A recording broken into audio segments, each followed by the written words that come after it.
Bienvenidos jóvenes, atención a la lista. Javier Acosta, Caroline Acosta,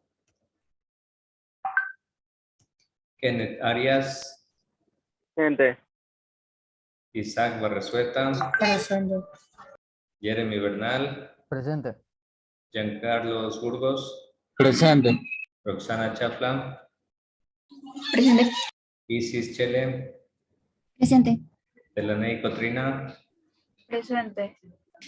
Aranis Delgado, Presente. Ashley Espinosa, Presente. Luis Flores, Presente. Francisco Freire, Ariana Garcés, Presente. Eduardo Gavilanes, Presente. Sol González, Valeria González, Presente.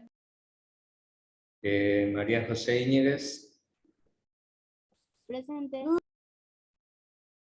Joan Loor,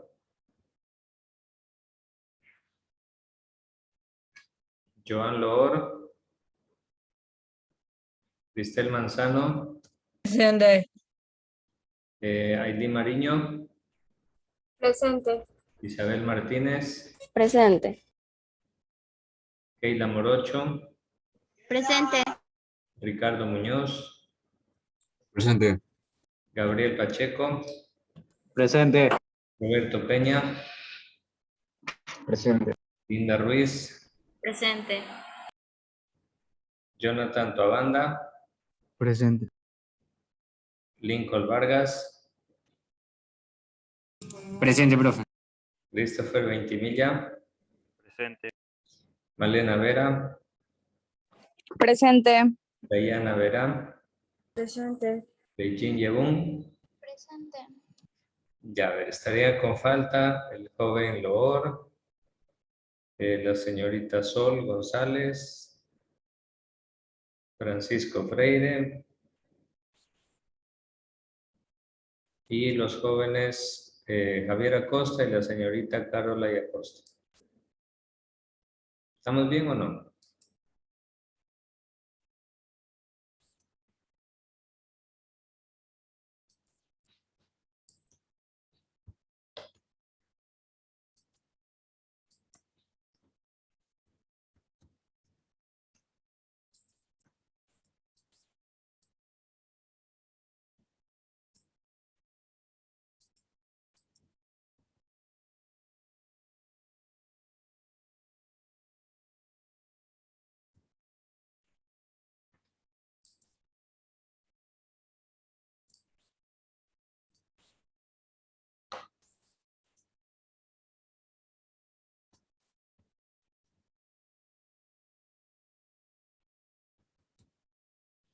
Bien, jóvenes, vamos a ver el siguiente tema que nos corresponde a filosofía, tema número 4 de este parcial.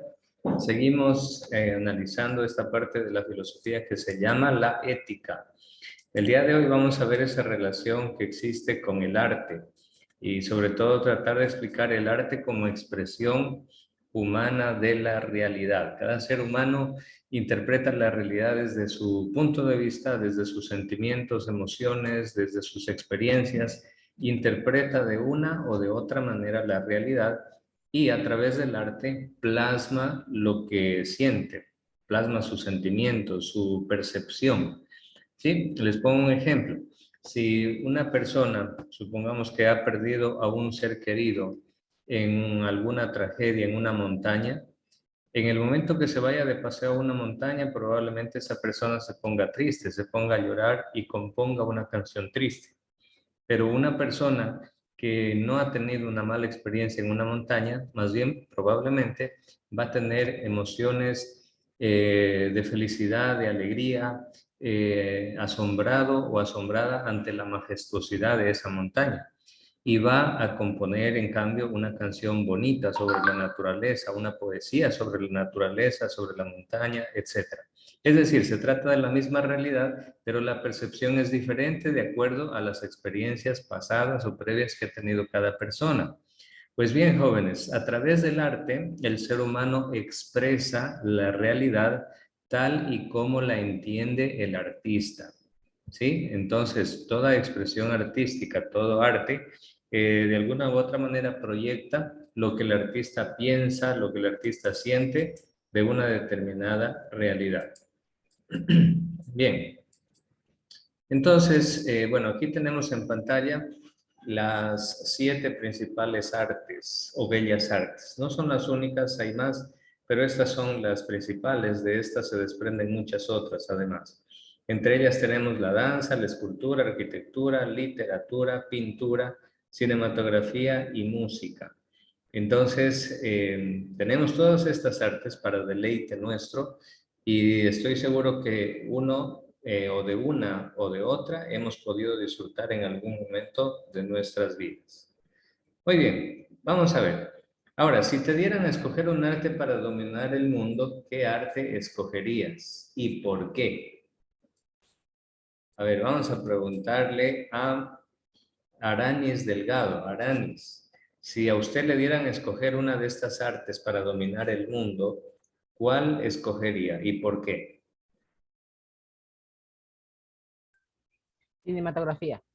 Ya, bien. ¿Por qué, Aranis? Porque la gente tiende a creer todo lo que ve en pantallas, en cines y todo eso. Excelente. Y sería más fácil, sería como mensajes subliminales en películas. Excelente, Aranis. Efectivamente, hoy en día, sobre todo que vivimos una cultura de lo visual, el video es la forma donde el ser humano más cree inmediatamente que todo lo que ve en el video es real. Y muchas veces se olvida de que detrás de eso hay edición, hay efectos especiales, hay todo un trabajo de producción y a veces hay todo un trabajo, como dice Aranis, de manipulación y de mensajes subliminales. Entonces, muy bien, Aranis. Además, la cinematografía combina imagen, combina texto, porque para eso hay guiones que siguen los actores, y combina el sonido, combina la música. O sea, tiene la combinación, es el cóctel perfecto para manipular a la gente. ¿Por qué creen ustedes, jóvenes, que los medios de manipulación más eficaces son los canales de televisión? ¿O es la televisión en general? Porque la televisión combina imagen, combina texto, combina video, combina todo, con tal de hacer creer a las personas que lo blanco es negro y lo negro es blanco. ¿Por qué creen ustedes que, por ejemplo, aquí en el Ecuador, a pesar de que Guillermo Lazo fue parte del feriado bancario del 99, que destruyó la economía del país, fruto de ese feriado bancario hubieron suicidios, millones de personas salieron del país porque aquí definitivamente ya no había futuro, etcétera? ¿Y por qué creen ustedes que los ecuatorianos volvieron a elegirlo como presidente al causante de ese desastre económico del 99? Porque detrás del señor Lazo había toda una maquinaria de propaganda y de publicidad, especialmente a través de canales de televisión, a través de videos en redes sociales, etc. Tú ponías a reproducir una canción que te gustaba en YouTube y a la mitad de la canción se paraba la canción y salía el anuncio de Guillermo Lazo, diciendo que él iba a cambiar el país en 100 minutos, diciendo que él iba a eliminar la CENESID, diciendo que él iba a eliminar el examen de acceso a la universidad, diciendo que iba a dar préstamos a 1%, diciendo que iba a aumentar el sueldo básico a $500, diciendo que no iba a poner más impuestos y diciendo que con él aquí íbamos a vivir aquí en un paraíso, mejor que Alemania y mejor que Suiza, con solo 100 minutos de que Guillermo Lazo llegue al poder. Jóvenes, ahí se ve el poder que tiene, como dijo Aranis, el video, la cinematografía, la pantalla chica y la pantalla grande, el poder que tiene para manipular a las personas. Tienen un poder tan grande que a lo bueno lo pueden hacer ver como malo y a lo malo como bueno. Entonces, fíjense, jóvenes, mientras nosotros no despertemos con un sentido filosófico, crítico de todo lo que vemos, si nosotros no tenemos un sentido crítico frente a lo que nos da la televisión o los periódicos o los medios de comunicación, nosotros vamos a ser una vil víctima que va a estar siempre manipulada. Entonces, jóvenes, fíjense, pues en eso estamos. Lamentablemente hoy en día el Ecuador está en un barranco total de cada vez de mal en peor. sin ni siquiera esperanzas que se respete la ley, la constitución y la justicia.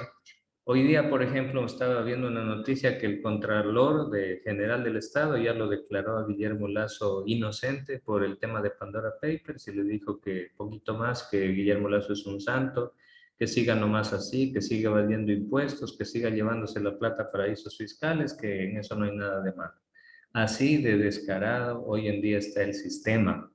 Pero ¿por qué la gente no reacciona? ¿Saben por qué? Porque los medios de comunicación, especialmente la televisión y los periódicos, tienen prácticamente drogado a la mayoría del pueblo ecuatoriano, que todo lo tolera, todo lo aguanta, todo lo soporta y no dice y no reacciona a nada. Cuando ya no tengamos país y esto se destruya en una guerra de narcos, en una guerra de guerrillas, quizás ahí tal vez el ecuatoriano reaccione y diga, pero ¿en qué momento pasó esto? Pero ya será demasiado tarde. Entonces, jóvenes, es bueno reflexionar sobre este punto porque esto implica la vida de los seres humanos. Aquí viene una parte importante, jóvenes. El arte es sinónimo de crítica social. Se la puede utilizar el arte como crítica social. Enfrenta la realidad. Manifiesta el punto de vista propio del artista. Que por lo general el artista se pone del lado del pueblo. No siempre, no siempre. Pero por lo general el artista cuando hace crítica social se pone del lado del pueblo. Y por ejemplo, miren, a través de una caricatura, de un dibujo, que eso es parte artística, está haciendo una crítica. Mírenlo al mapa del Ecuador ahí, tirado en el suelo, y miren lo que le está pasando al Ecuador. La corrupción se lo está despedazando. ¿Cuál será el mensaje de esto? Valeria González, ¿cuál es el mensaje de esta caricatura? ¿Qué es lo que está criticando el artista que dibujó esto? ¿Qué es lo que está criticando? ¿Qué es lo que está denunciando?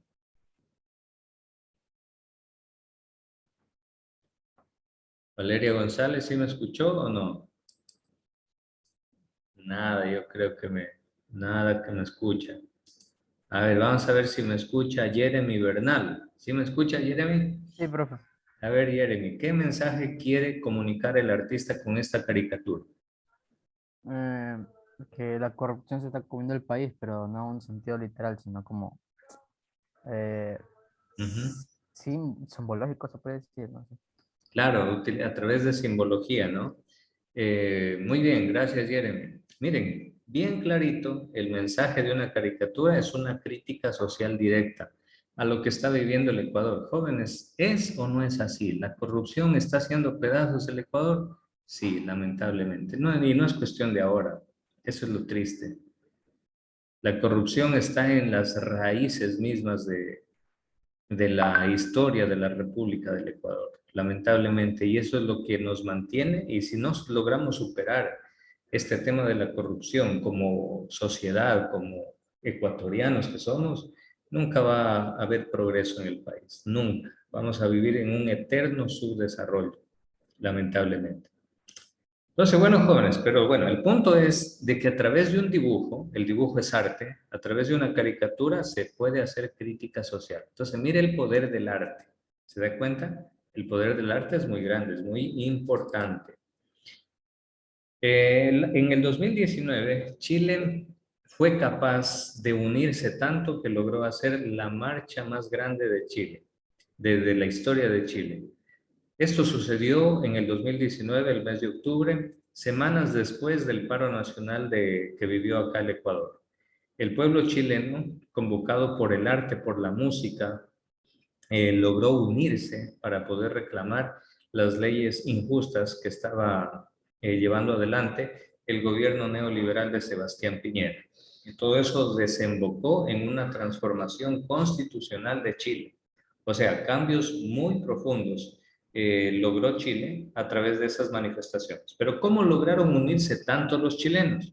Gracias en parte al arte, gracias a la música protesta que le hacía al chileno le hacía tomar conciencia de la gravedad de lo que estaban haciendo los políticos que estaban al frente del país. Chile logró unirse y logró hacerse respetar, cosa que nos falta a los ecuatorianos. En esto nos hace falta despertar.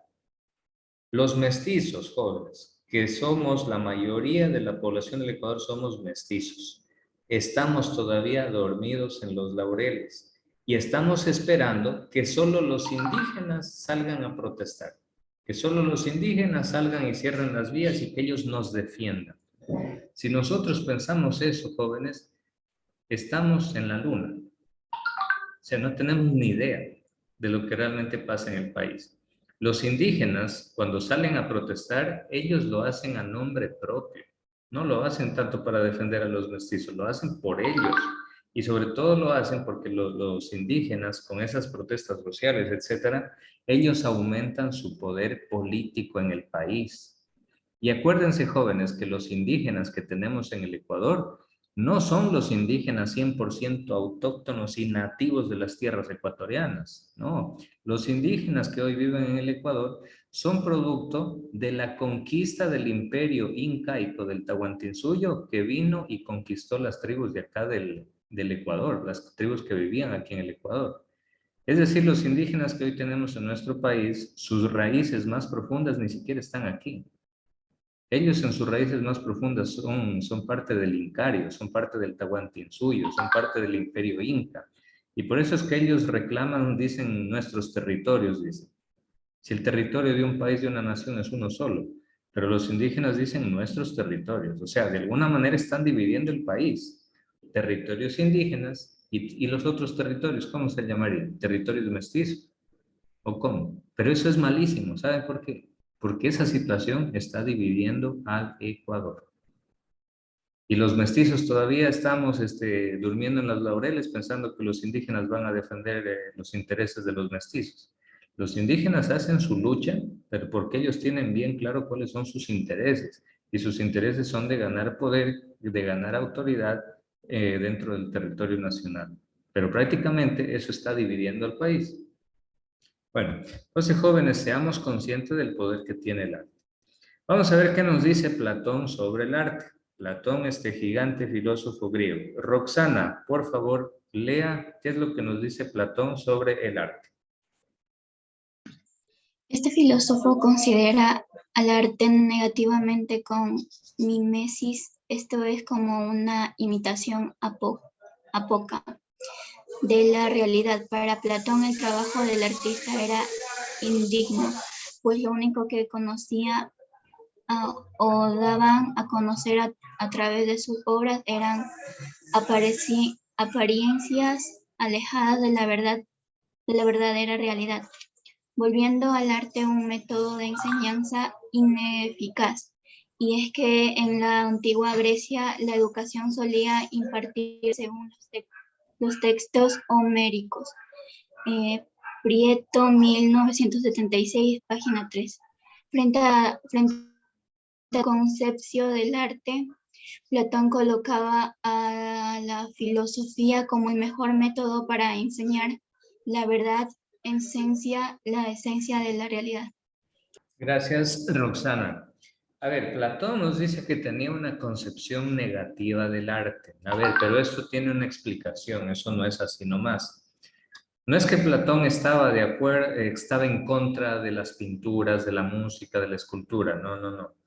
Platón afirmaba y tenía una concepción negativa del arte debido a que en tiempos de Platón, la educación a los estudiantes, a los ciudadanos griegos, se les enseñaba a leer, escribir, se les enseñaba ciencia, etcétera, y se utilizaban gran parte de los textos homéricos. ¿Cuáles son los textos homéricos? Son la Ilíada, la Odisea, etcétera. Y esos textos tienen mucho de fantasía, tienen mucho de mitología, tienen mucho de imaginación, no tanto de cosas reales. Entonces, Platón estaba en contra del arte porque la educación se basaba en ese tipo de textos fantasiosos, mitológicos.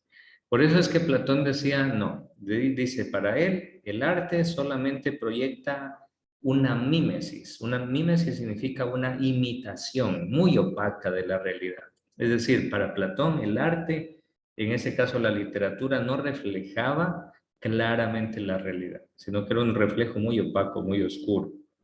Sí, entonces, por eso Platón decía que en vez del arte, él prefería la filosofía. como el mejor método para enseñar la esencia de la realidad.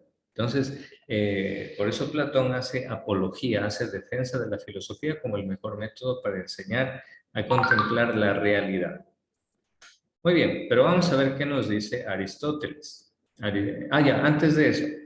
Este es el mito de la caverna de Platón, jóvenes. Les voy a narrar brevemente en qué consistía este mito. Dice Platón, imagínate una cueva donde unas personas desde su nacimiento han sido amarradas y encadenadas para vivir dentro de esa cueva. Y esas personas, que la estoy aquí circundando de color rojo, esas personas solo tienen posibilidad de mirar a la pared del fondo de la cueva. No pueden mirar a ningún lado más. ¿Qué pasaría con esas personas? Dice Platón. Pues resulta que para esas personas que nacieron y han vivido toda su vida encadenados y solo pueden mirar al fondo de la cueva donde ven que pasan sombras, para esa gente que nació amarrada ahí, esas sombras son reales. Porque es lo único que conocen. Esas sombras son seres reales para esa gente que está ahí encadenada. Pero decía Platón, no se da cuenta que detrás del muro de esa cueva hay caravanas de personas que pasan y que la luz o la llama del sol o una fogata, etcétera, al proyectar su luz sobre los objetos, termina proyectando una sombra en la pared del fondo. Pero como esta gente está encadenada ahí desde siempre, no sabe que lo que ellos ven en la pared del fondo no son cosas reales, sino que son solo sombras. Y dice Platón, imagínate que uno de esos encadenados logra escapar de la cueva, sale y se da cuenta que fuera de la cueva está el mundo real. Imagínate que esa persona vuelve donde están los encadenados y les dice, oigan, están equivocados, esas sombras que ustedes ven en el fondo no son reales. Vengan, yo conocí las cosas y el mundo real, vengan, que yo les enseño. Dice Platón que los encadenados los golpearían y los matarían a esos que les dicen que lo que están viendo en el fondo de la cueva no es real. Los matarían porque no tienen capacidad de aceptar, capacidad de ver más allá. Entonces, jóvenes, este mito de la caverna de Platón tiene muchas explicaciones. Entre ellas, jóvenes, que cuando nosotros no cultivamos la luz de la filosofía, la luz del conocimiento, una mentalidad crítica, una mentalidad de investigar, de no comernos el cuento tal y como nos lo dice la televisión y nada más. Cuando nosotros no investigamos, no preguntamos, no consultamos, nosotros vamos a ser como esta gente encadenada, que para nosotros lo único real van a ser estas sombras de aquí y nada más. Triste, ¿no? Por tanto, jóvenes, el conocimiento y la filosofía tiene que ser aquello que nos puede llevar a la libertad para contemplar el mundo real que está fuera de esa cueva.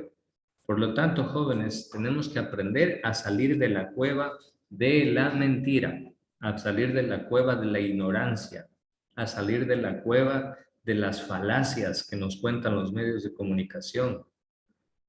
Lo que ven a esta gente en la pared del fondo, esas sombras, se parece a lo que proyectan los medios de comunicación. Nos muestran solo sombras, pero no nos muestran realmente lo que sucede debajo, en el fondo, en la esencia. Y eso es un problema. ¿Sí? Entonces, jóvenes, este es el mito de la caverna de Platón. Esto se aplica a muchas cosas. Se aplica a muchas cosas. Entre ellas los medios de comunicación y sus falacias. Cuando el ser humano se queda solo mirando la pantalla desde el fondo donde aparecen sombras, el ser humano está condenado a la ignorancia. Por eso la filosofía tiene que servirnos para hacernos pensar, reflexionar y criticar también la realidad. Vamos a ver qué nos dice Aristóteles al respecto. Delaney, lea por favor qué nos dice Aristóteles sobre el arte. Aristóteles, al igual que para su maestro, para Aristóteles el arte era un mimesis de la realidad, pero se diferencia en que para él esta mimesis no se entendía en sentido negativo. Según Aristóteles, el trabajo del arte no está en representar la realidad en su totalidad, sino en representar solo lo constitutivo de la misma. Esto es lo esencial. Muy bien, gracias. Entonces, jóvenes, Aristóteles, aunque si bien su aceptación del arte no es absoluta, para Aristóteles también el arte es una mímesis, es una imitación de la realidad. Y bueno, en cierto sentido es así. Cuando usted ve una pintura de un paisaje, una pintura hermosa, esa pintura no es el paisaje en sí mismo, es una representación, es una imitación de la realidad. Entonces el arte sí, el arte es imitación de la realidad. Pero hay que ver que hay que rescatar lo que dice Aristóteles en el segundo párrafo. El arte no está en representar la realidad en su totalidad, no se puede, no se puede. Pero el arte puede representar lo esencial, lo constitutivo, lo más importante, lo sustancial de la realidad. El arte sí lo puede representar. ¿Sí? Además, el arte nos lleva a la reflexión. A ver, antes de pasar aquí, cuando les decía que el arte es capaz de transmitir la esencia de la realidad, póngase a pensar en la música. La música es arte, una canción es arte. Cuando el artista, a través de una canción, narra sus sentimientos, sus emociones, supongamos una canción que habla de amor, y a través de esa letra y de esa música narra, plasma los sentimientos, no puede plasmar la totalidad de los sentimientos, pero sí plasma lo esencial. Y entonces a través de la letra de la canción le dice a la persona amada lo importante que es, lo hermosa que es, etcétera, ¿no? La elogia, la alaba a esa persona amada a través de la letra, a través de la música. Entonces, el arte no agota la realidad, pero sí representa lo más esencial de la misma. Por otra parte, jóvenes, el arte crea reflexión. A ver, observen todos la imagen que ven en pantalla. Y me van a decir qué reflexión usted puede sacar de esa imagen. A ver, ¿quién desea participar?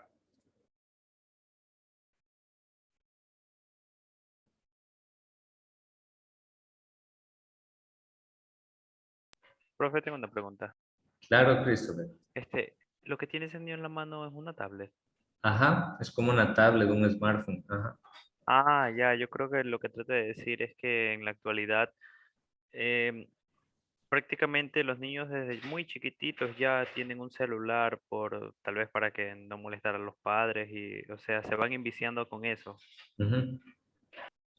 ¿Y usted está de acuerdo, Christopher, que un niño desde muy pequeñito ya esté ahí en el celular? ¿Cuál es su opinión sobre eso?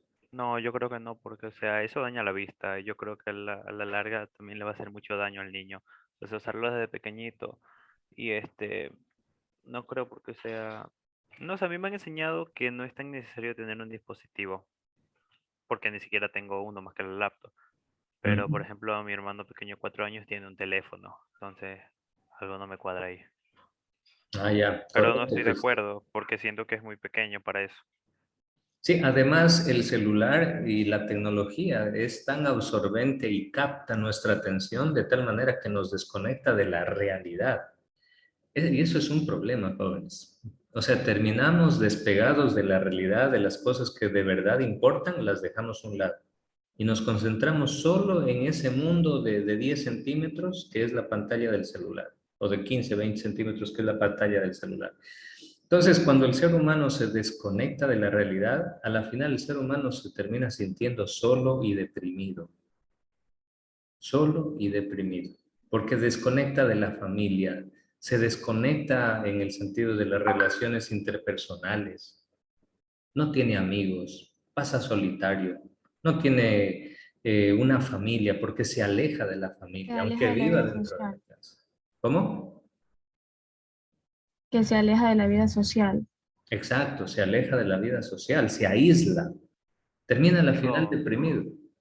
tengo un Y primo que es así. llega un punto en el cual hay, ¿cómo se dice? Hay, qué sé yo, cualquiera reunión familiar y no comparte, sino que se aísla en su cuarto, solo en un lado, está así con el teléfono y no presta atención. Tengo un primo con todas esas características. Sí, exacto, y eso es muy triste porque se deja de compartir con la familia, que son los seres más importantes que tenemos, y se prefiere estar, no sé, mirando videos en YouTube, mirando TikToks o bajando en el muro de publicaciones hasta el infinito, O sea, es un sinsentido realmente cuando el ser humano se desconecta de las cosas más reales, de las cosas más esenciales de la vida.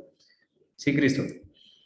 Yo creo que eso que Malena dijo también se debe porque, por ejemplo, mi primo que es así, yo me percaté que desde muy chiquitito tenía una tablet. Entonces se van acostumbrando a eso y enviciando. Y por ejemplo, él no le gusta salir a fiesta, no le gusta salir a ningún lado, siempre está detrás de la computadora, solo sale a comer, se entra al cuarto otra vez andar en dispositivos. Su vida se basa en los dispositivos. Ya, mira, claro. Sí, entonces ahí el ser humano comienza a ser mucho más frío, más mecánico, más autónomo, más aislado, más solitario, más deprimido. Y luego hasta la salud mental se puede deteriorar. Ahí en esa soledad, en ese aislamiento, en esa depresión, después comienzan a maquinar ideas suicidas, ideas de otro tipo ya muy nefastas. Entonces, jóvenes, miren, de una sola imagen, ¿cuántas cosas se puede reflexionar? Eso es lo bonito, lo lindo, lo interesante del arte. Aprendan, mis estimados jóvenes, aprendan a apreciar y a valorar el arte, donde quiera que usted lo encuentre, sea pintura, sea escultura, sea música, valore siempre el arte. El arte crea esa reflexión, ¿sí? Aquí yo quiero rescatar el segundo párrafo de Hegel, que dice específicamente en Hegel, representar esa esencia en el arte es una manera de expresar los deseos y los sentimientos más altos del espíritu absoluto.